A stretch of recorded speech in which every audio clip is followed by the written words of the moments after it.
Там были пациенты, которые ожидали операцию. То есть многие из них, кто ожидали, некоторые были отправлены домой, некоторые с скорой помощью в другие больницы. Тяжелые пациенты, их было на тот момент 9 человек.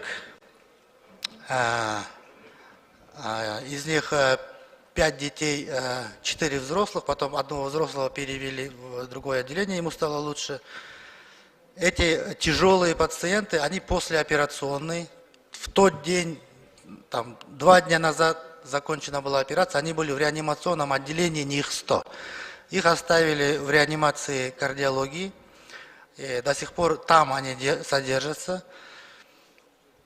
Им оказываются все мероприятия необходимые.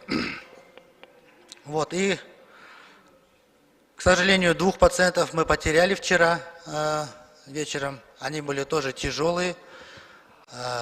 Это 1 год 7 месяцев пациент и 16-летний пациент. Они были послеоперационно тяжелые, лежали в реанимации в это время.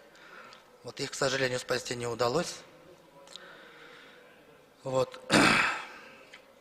Ну, на сегодняшнее утро состояние детей, вот вчера на вечер еще 2 ребенка были в очень тяжелом состоянии, их состояние ухудшалось, но сегодня вот утром мы в первую очередь туда поехали, посмотрели, их состояние удалось стабилизировать.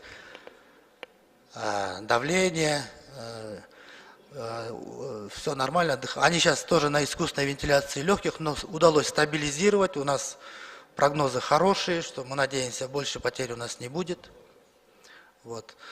Те эвакуированные пациенты, дети, сначала мы в близлежащий институт охраны материнства и детства разместили детей вместе с их родителями. Условия там хорошие, сегодня мы их тоже посетили, они довольны, ну как довольны, они в условиях хороших, медикаменты всем обеспечены. Ну и